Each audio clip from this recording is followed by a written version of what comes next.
Hi everybody, Jake here. Hope everyone's doing well today. Hope everyone's having a very happy new year. I know certainly Buckeye Nation is right now. Coming to you guys fresh after the Buckeyes just destroyed the Oregon Ducks 41-21.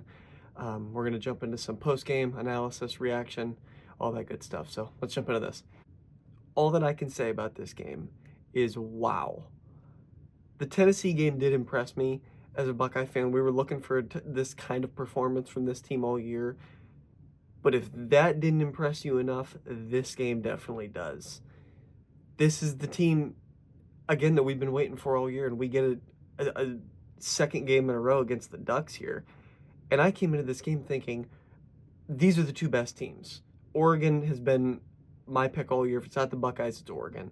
I felt like after Oregon beat Ohio State in Eugene, Oregon was the team to beat, and everybody was chasing them. They come into this game undefeated, and the Buckeyes just belts to asses the whole game.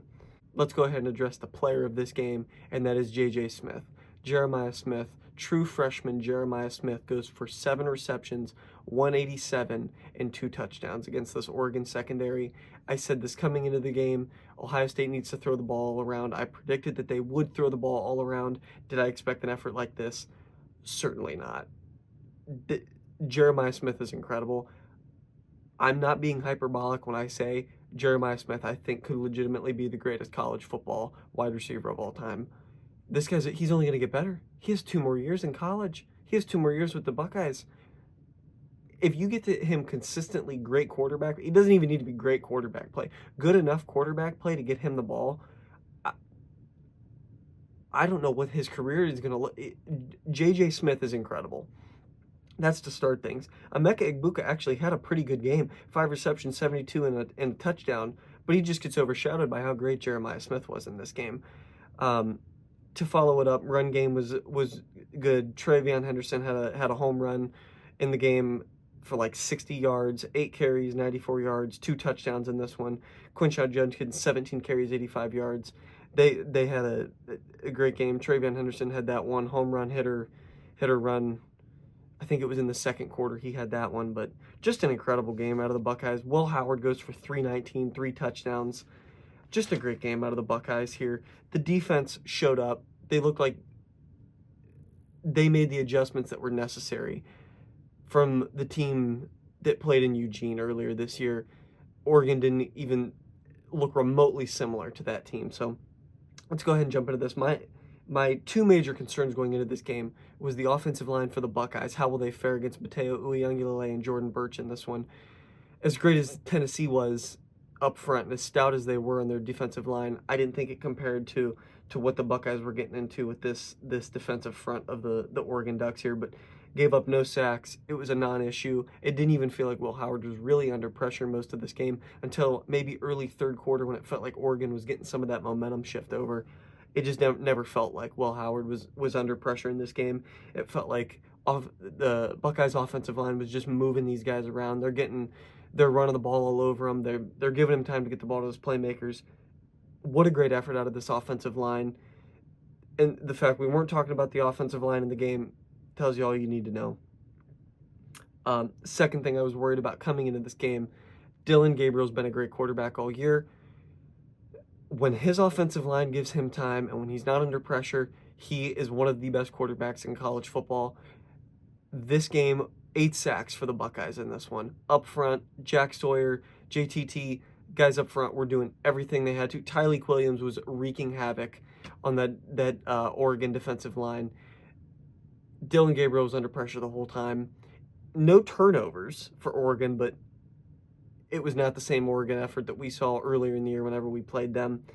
Oddly enough, the game script in this one felt oddly similar to the Tennessee game, and I don't even mean with the Buckeyes coming out and just putting it on them right away. It was Buckeyes come out, they go up early. You can see Oregon starts chasing points and everything, and even like Jordan James went out with an injury in this one. It was very weird dynamic there. And then they had Noah Whittington come in. He had a fine game, but you're playing catch up the whole time. Oregon not only had problems offensively, defensively, their special teams, the punting was a disaster. I mean, they came into this game, something I talked about in my preview video was Oregon hadn't played football in a month and they looked like it. I'm more of a proponent, I'm more of a believer in in rest over rust. I think these athletes are these superhumans that we put on the field know when they have to turn it on, and rust isn't going to be as big of an issue. But I certainly look like a fool there. Oregon came in, it looked like they were rusty. It looked like they hadn't played in a month. So, and you saw that in all three phases: offensively, defensively, and special teams. The execution was poor from Oregon to start the game. It got better as the game went on. Like I said, in that third quarter, they seemed to find some things, but it's just too little too late. Once you dig yourself a hole like this, you're down 31-0 against the Buckeyes. It's a recipe for disaster for the Ducks in this one. So I compared this game, this going into this Oregon game, is similar to the Clemson game in 2019 when Ohio State loses to Clemson, or I guess that was the year before, but they lose to Clemson when it felt like they should have won the game. They did enough to win the game, and then you get that unfortunate pick at the end of the game by Justin Fields. And the next year, they kind of get the bulletin board material by Dabo and all that, but they put the score up in the locker room, and they get that all year, and then they go and they just beat the brakes off Clemson when they play them next. Similar thing in this one with Oregon. Buckeyes lose earlier in the year. They're looking for revenge in this one, and they go out and they absolutely beat the brakes off the Ducks in this one. Really, they couldn't do the Ducks really couldn't do anything offensively. I forgot to mention this with the injuries to also Jordan James. Evan Stewart was out, so you were really just relying on Trayshawn Holden in this game and Terrence Ferguson. They played fine, but again, like I said, it's too little too late. The Buckeyes they did so much well in this game.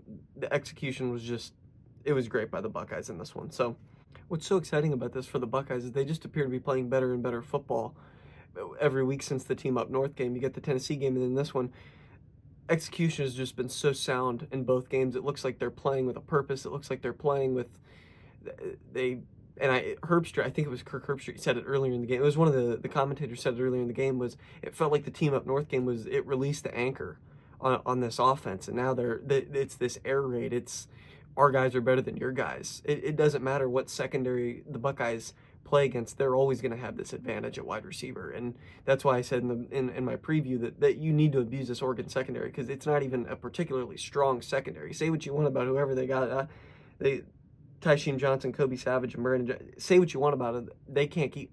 Those guys are not keeping up with J.J. Smith, Igbuka, and company. So that's the most exciting thing to me, is the Buckeyes just appear to be getting better, and defensively, just a phenomenal game by them. It was a completely different Buckeyes team. You didn't see the explosive plays. You didn't see the stuff that they were giving up in the previous game in Eugene. So just it's so exciting to be a Buckeye fan right now, and I'm so looking forward to this game against Texas. And just some thoughts there real quick on the Texas game, because we saw them play earlier today, Arizona State in double overtime.